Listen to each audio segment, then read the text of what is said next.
Ciao da Mr. Helmet. With You è fallita, ha fatto il botto. L'evolversi della situazione l'abbiamo seguito in diversi articoli di Mr. Helmet e diversi video.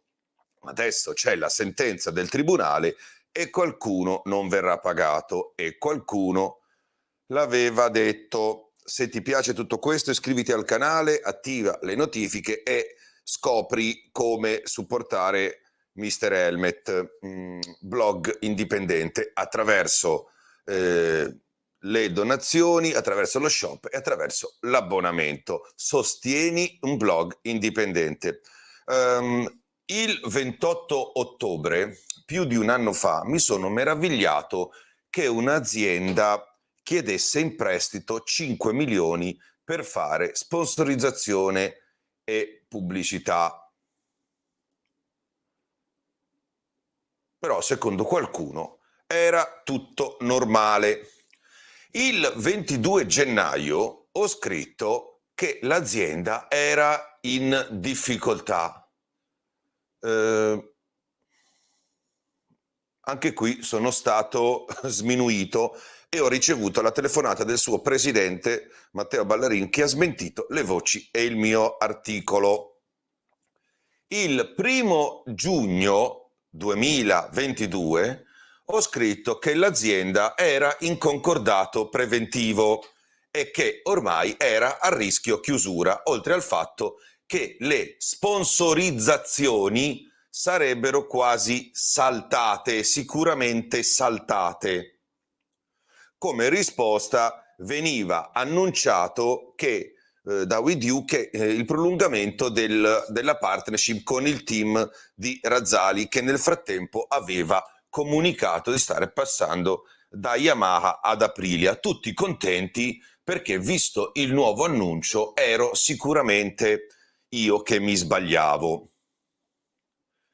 Il 12 settembre ho scritto che l'azienda mollava la MotoGP pochi giorni dopo aver confermato la partnership con Razzali e Aprilia, uscendo quasi contestualmente all'articolo dell'Arena, quotidiano veronese, che annunciava il disimpegno di With You dalle moto e si concentrava sul volley. La colpa era di Putin e della guerra, mentre invece le difficoltà risalivano ad almeno un anno prima. 5 giorni dopo, il 17 settembre, in un video ho riassunto la vicenda con tutti i passaggi. Il video con tutte le scuse e le invenzioni del management With You lo trovate nella descrizione, ve lo linko qui e vi linko anche tutto il resto degli articoli. Di ieri l'ultima notizia: è arrivata la sentenza del fallimento di Europe Energy SPA, leggo per non sbagliare. La capogruppo, che ultimamente era, per farla semplice, passata sotto una SRL, With You Energy, rimasta senza utenti, energia e gas, cosa che avevo spiegato, avrebbe venduto servizi, non si sa quali. Adesso è tutto finito ed è stato comunicato ieri ai dipendenti. Vi metto tutti i link nella description. La sentenza del tribunale, invece, eccola.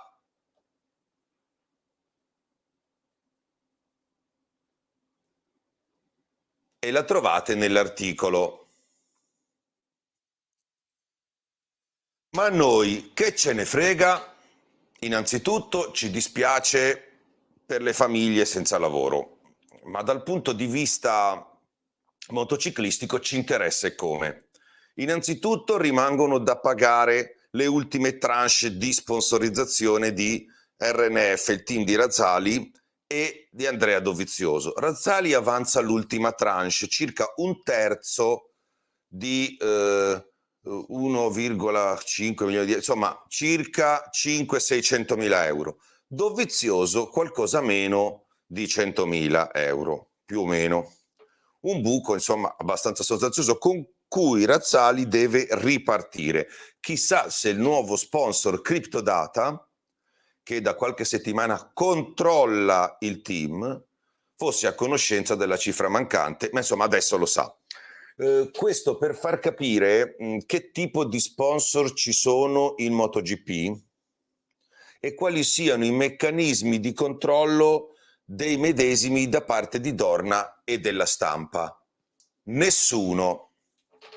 Un'azienda già in difficoltà si è messa a sponsorizzare un top team e la stessa azienda in concordato ha annunciato prolungamenti di sponsorizzazione senza che Dorna si facesse domande.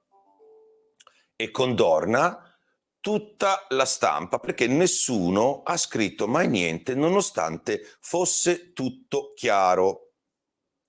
E se non era chiaro significa che Mr. Helmet è l'unico intelligente, mentre tutti gli altri sono cretini.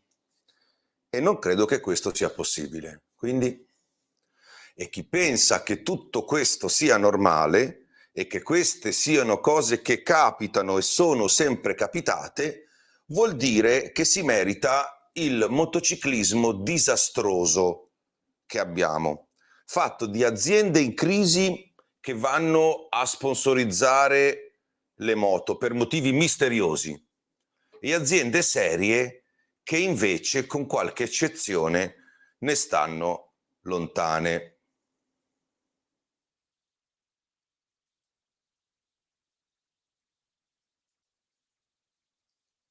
Dal riquadrino, ciao da Mr. Helmet.